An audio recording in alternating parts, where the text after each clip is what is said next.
धन्यवाद। भारतीय संविधानाचा भारतीय संविधानाचा भारतीय संविधानाचा। उच्च न्यायालयाच्या आदेशानुसार आजचा जो महाराष्ट्र बंदचा कार्यक्रम होता तो महाविकास आघाडीचे नेते सन्माननीय नाना पटोले साहेब, शरदचंद्र पवार साहेब आणि उद्धव ठाकरे साहेबांनी आव्हान केल्यानुसार आम्ही आव्हानानुसार बंद नाही केला, पण एक मोर्चा, एक निषेध म्हणून आम्ही वर्धा शहरातून काढला आहे। आणि या घटनेचा निषेध करावा तेवढा थोडा आहे की घटना 13 तारखेला घडते, त्याच्यानंतर त्याचा FIR नोंदवायला जेव्हा त्या पीडिताची गर्भवती आई तिथे जाते पोलीस ठाण्यामध्ये, तिला 12 तास थांबावं लागतं। म्हणजे या देशातलं संविधान जे सांगतं की हा अधिकार आपला आहे, तो FIR नोंदवायचा अधिकारसुद्धा जर का पोलीस प्रशासन करत नसेल तर त्याच्यासाठी काय रस्त्यावर आंदोलनं फक्त FIR नोंदवण्यासाठी, मग न्याय मिळवण्यासाठी काय करावं लागेल? आमचा आजचा निषेध मोर्चा याच्यासाठी आहे की हा संताप आहे की आधी तर अत्याचार होतो, त्या अत्याचाऱ्या लोकांना पहिले तुम्ही वाचवता आणि वाचवताना इथपर्यंत मदत जाते की त्या पोलिसांमध्ये साधा गुन्हा नोंदवायला सुद्धा तयार होत नाही। या सगळ्या अतिशय घाणेरड्या अशा प्रकारचं जे सरकारचं वर्तन आहे की प्रत्येक ठिकाणी त्या पीडितीला न्याय देण्यापासून पेक्षा जो अत्याचारी आहे त्याला कसं वाचवायचं आणि त्याला कसं पांघरून घालायचं त्याचा निषेध म्हणून आम्ही हे सगळेजण इथे आलेलो आहे।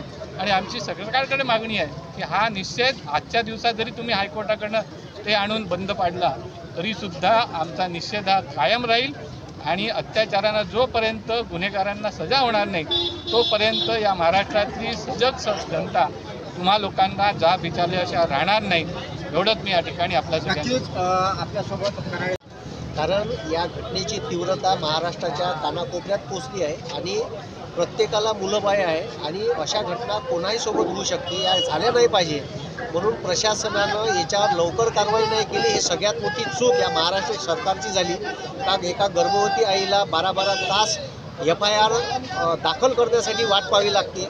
हॉस्पिटलमध्ये गेल्यावर सुद्धा 5 ते 6 तास पोलीस प्रशासन तिथं येत नाही।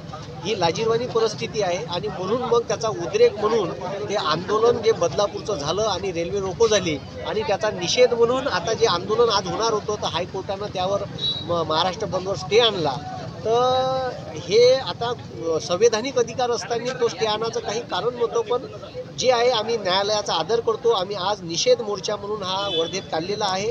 आरोपीला ठीक आहे सजा झालीच पाहिजे आणि कडक त्यात कायद्यामध्ये जे काही कडक प्रोव्हिजन आहे त्या प्रोव्हिजन त्याच्यावर लागू करायला पाहिजे आणि लवकरात लवकर फास्ट ट्रॅक न्यायालयात हा निकाल ही केस चालवावी आणि याचा निकाल लवकरात लवकर शासनाने लावावा एवढीच अपेक्षा महाराष्ट्रातील तमाम महिलांद्वारे आणि या आंदोलनाद्वारे सगळे आम्ही आंदोलनकर्ते करत आहोत। धन्यवाद।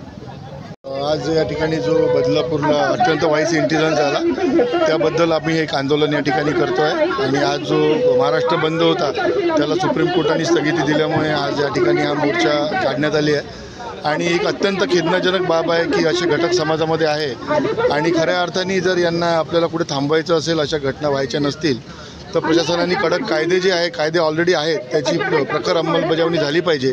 अशा लोकांना कडक शासन झालं पाहिजे, तोपर्यंत अशा घटना थांबणार नाही। मी या ठिकाणी विद्यमान सरकारचा निषेध करतो की त्यांनी ताबडतोब यांना अटक करायला पाहिजे आणि अटक केली आणि कडक कारवाई झाली तरच असे जे प्रकरणं होतात ते थांबतील।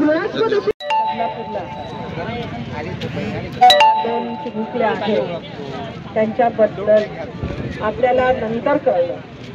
वास्तविक पाहता त्या एवढ्या लहान होत्या की त्या बोलू सुद्धा शकल्या नाही त्यांच्या आईवडिलांना की त्यांच्यासोबत काय घडलं। आणि नंतर सगळं जेव्हा समोर आलं तेव्हा तिथल्या लोकांनी सुद्धा ह्याचा विरोध केला आणि रेल रोको सुद्धा केला।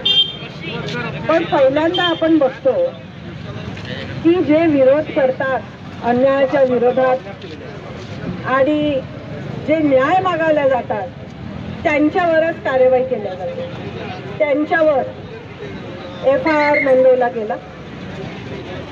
जे ॲक्च्युअल आरोपी आहेत त्यांच्यावर तर FIR फार नंतर नोंदवला गेला। त्याच्यासुद्धा मध्ये बऱ्याचशा लोकांची चर्चा आहे की ते खरंच आरोपी आहेत की नाही, कोण आहे हे सुद्धा अजून आपल्याला माहीत नाही. त्याचं चित्र सुद्धा स्पष्ट झालं नाही आहे. कारण त्या शाळेचे जे खऱ्या अर्थाने चालवणारे जे संचालक वगैरे आहेत ते कुठल्या राजकीय पक्षाचे आहेत हे सुद्धा आपल्याला सगळ्यांना माहीत आहे. आणि म्हणून आज आपण बघतोय की महाराष्ट्रामध्ये जिथे शाहू फुले आंबेडकर यांचे विचार घेऊन आपण पुढे जातो, छत्रपती शिवाजी महाराजांनी जी नारींची शक्ती जी आहे त्याला नेहमी सन्मान केला, अशा महाराष्ट्रामध्ये आपल्याला अशा घटना बघायला मिळत आहेत हे आपलं फार दुर्दैव आहे मी समजते. आणि म्हणून आज महाविकास आघाडी आणि सगळ्या समान विचाराची जेवढ्या काही संघटना आहेत आम्ही सगळ्यांनी मिळून हा इथं जो आहे निषेध मोर्चा काढला. आणि आमची एवढीच मागणी आहे की या घटनेमध्ये तरी कमीत कमी जे खरे आरोपी आहेत त्यांच्यावर कार्यवाही झाली पाहिजे आणि ताबडतोब झाली पाहिजे. त्यांना कुठेतरी वाचवायचा प्रयत्न सुद्धा सुरू आहे असं आमच्या निदर्शनास आलं. 16 तारखेला FIR झाला, 22 तारखेपर्यंत त्याचं स्टेटमेंट सुद्धा झालं होतं. आणि ह्याच्यानंतर आता सातारा जिल्ह्यामध्ये असेल, कोल्हापूर जिल्ह्यामध्ये असेल, काही दिवसापूर्वी नवी मुंबईला सुद्धा घटना घडली आणि लागोपाठ अशा घटना सुरू आहे. आणि म्हणून कुठेतरी गृह खातं, मुख्यमंत्री सगळे जे काही याच्यामध्ये इन्व्हॉल्ड असतील आणि ते जर कारवाई करत असतील तर त्यांनी ताबडतोब राजीनामा दिला पाहिजे. आम्ही जेव्हा महाविकास आघाडीचं सरकार जेव्हा आलं होतं सत्तेमध्ये 2020 मध्ये, तेव्हा आम्ही शक्ती कायदा काढला होता आणि या शक्ती कायद्यामध्ये आम्ही सूचना दिल्या होत्या की महिलांचा कसा जो इथं सगळं जो काही प्रकार चालतो आणि लोकांना तिथे कुठेतरी जपायचा प्रयत्न करतात, लोक त्यांना कुठेतरी मागे घालायचा प्रयत्न करतात खरा आरोपींना, त्याच्यावर कसं कायद्याने जे आहे त्यांच्यावर कार्यवाही करायला पाहिजे. त्याच्यामध्ये बऱ्याचशा सूचना होत्या ज्या आम्ही दिल्या, पण त्या अजूनही पास झाल्या नाही. त्या अजूनही राष्ट्रपतींकडे तशाच प्रलंबित आहेत. आणि म्हणून या ठिकाणी आमचं हेच म्हणणं आहे की ताबडतोब याच्यावर कार्यवाही व्हायला पाहिजे, फाशी व्हायला पाहिजे. जे काही नराधम आहेत प्रत्येक घटनेमध्ये इन्व्हॉल्व आणि जे कोणी लोक त्यांना पाठीशी घालतायत त्यांच्यावर सुद्धा कार्यवाही व्हायला पाहिजे. कारण जोपर्यंत वचक कायद्याची बसणार नाही अशा लोकांची जी प्रवृत्ती आहे ही अशा घटना ज्या आहेत त्या आपण रोज वाचणार पेपरमध्ये, TV वर, आणि हे फार निंदनीय आणि दुर्दैवी आहे मी समजते आपल्या महाराष्ट्रामध्ये. कारण आपला एक वारसा वेगळा आहे. सगळ्या महाराष्ट्रातले सगळ्या देशातले लोक आपल्याकडे प्रगत एक राज्य म्हणून बघतात आणि प्रगत विचाराचे लोक इथं राहतात असा त्यांचा समज आहे. आणि म्हणून आपल्याला या सगळ्या घटना ज्या आहेत या पुढे होऊ द्यायच्या नसतील तर आपल्याला सगळ्यांनी एकत्र येऊन अशा घटनेचा निषेध तर करायचाच आहे, पण या सरकारने राजीनामा ताबडतोब द्यावा अशी सुद्धा मागणी त्याच्यापर्यंत पोहोचवायची आहे. धन्यवाद. आहेत ज्या कलकत्त्यामध्ये कालीची दुर्गेची पूजा केल्या जाते आणि अशा ठिकाणी अशा एका महिलेची विटंबना करून तिच्यावर अत्याचार करून तिची हत्या केली जाते, ही किती घृणास्पद आहे आमच्या महिलांसाठी. तुम्हाला माहिती आहे, कारण प्रत्येक घरामध्ये स्त्री आहे, मुलगी आहे आणि तिचा सन्मान हा व्हायलाच पाहिजे. त्यासाठी हा मोर्चा. यानंतर मी राष्ट्रवादी आहे की 2 चिमुकल्या ज्या मुली होत्या त्यांच्यावर जे अत्याचार झाले त्याच्या विरोधात आज सर्व आम्ही महाविकास आघाडीची जेवढे काही पक्ष आहेत, राजकीय असतील किंवा सामाजिक जे असतील, सगळे पक्ष सगळ्या महिलांनी मिळून आणि सगळ्या नारी शक्तींनी मिळून हा मोर्चा काढला आणि नेतृत्वसुद्धा आम्ही सगळ्या महिलांनीच या मोर्चाचं केलं. आणि आम्हाला 2-3 गोष्टी या प्रकरणाबद्दल सांगायच्या आहेत की आधीसुद्धा आम्ही बघतोय की बऱ्याच दिवसापासून महिलांवर अत्याचार होत आहेत या महाराष्ट्रामध्ये आणि त्याच्यावर काहीही कार्यवाही या सरकारने केली नाही. आणि बऱ्याच वेळेला जे आरोपी असतात त्यांनासुद्धा पाठीशी घालण्याचं काम या सरकारने केलं हे आम्ही बघितलं. आणि तसंच जेव्हा बदलापूरची ही घटना झाली त्याच्यामध्ये त्या मुली एवढ्या लहान होत्या की त्या घरी काही सांगू शकल्या नाही. आणि नंतर जेव्हा उघडकीस हे सगळं प्रकरण आलं तेव्हा त्यांचे आईवडील जेव्हा जातात पोलीस स्टेशनमध्ये 11 तास त्यांचा FIR घेण्यासाठी त्यांना बसून ठेवलं होतं.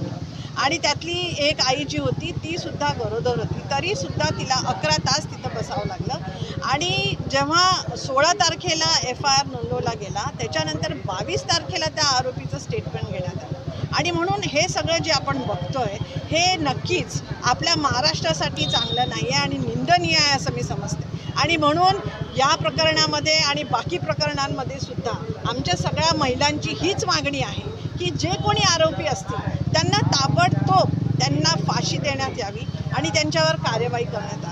कारण बरेचसे कायदे केले आहेत. आता आमचं सरकार जेव्हा महाविकास आघाडीचं आत्ता होतं तेव्हा 2020 नंतर आम्ही शक्ती कायदासुद्धा काढला होता, प्रस्तावित केला होता की हा ताबडतोब जर लागू केला तर महिलांचे जे अधिकार असतील आणि महिलांवर असे जेव्हा अत्याचार होतात त्याच्यावर या शक्ती कायद्यानुसार आपण जर कार्यवाही केली तर कुठे ना कुठे याला सगळ्या आळा बसेल. पण हा सुद्धा कायदा अजूनही राष्ट्रपतींकडेच पेंडिंग आहे, अजून त्याच्यावर सही झाली नाही आहे. ही दुर्दैवी बाब आहे मी समजते. केवढंही आता आमचं असं म्हणणं आहे की तुम्ही ते लाडकी बहीण योजना वगैरे देण्यापेक्षा महिलांना सुरक्षा द्या. सगळ्या महिलांची हीच मागणी आहे की तुम्ही जे कायदे आहेत त्याला कार्यान्वित करून जे आरोपी आहेत अशा घटनांचे यांच्यामध्ये कुठेतरी ताबडतोब कार्यवाही झाली पाहिजे, जेणेकरून पुढे कोणी हिंमत नाही केली पाहिजे असा विचार करायचे. आणि जोपर्यंत असं होणार नाही तोपर्यंत आमच्या लहान मुली ज्या शाळेत जात असतील, कॉलेज जात असतील, ज्या कुठे नोकरीवर जात असतील, महिला ज्या मार्केटला जात असतील, कोणीच इथे सुरक्षित नाही. कारण कोणावर केव्हाही कुठलीही घटना होते कोणासोबतही आणि प्रसंग होतात आणि त्याच्यासाठी कोणीच कारवाई करत नाही. पोलिसच जे आहे ते दिरंगाई करतात, FIR नोंदवत नाही आणि त्याच्यामध्ये सुद्धा बऱ्याच वेळेला आपण बघतो की कुठेतरी सावर वगैरे सुद्धा करायचा प्रयत्न चालू असतात. आणि म्हणून आम्ही या सगळ्या घटनेचा खूप म्हणजे निषेध करतो आणि आमची ही मागणी आहे की गृहमंत्री असतील आणि मुख्यमंत्री असतील आणि सगळे लोक जे कोणी ह्याच्यामध्ये इन्व्हॉल्ड आहेत आणि जे जबाबदार आहेत त्यांनी सगळ्यांनी ताबडतोब राजीनामा द्यावा. नक्कीच एक मोर्चा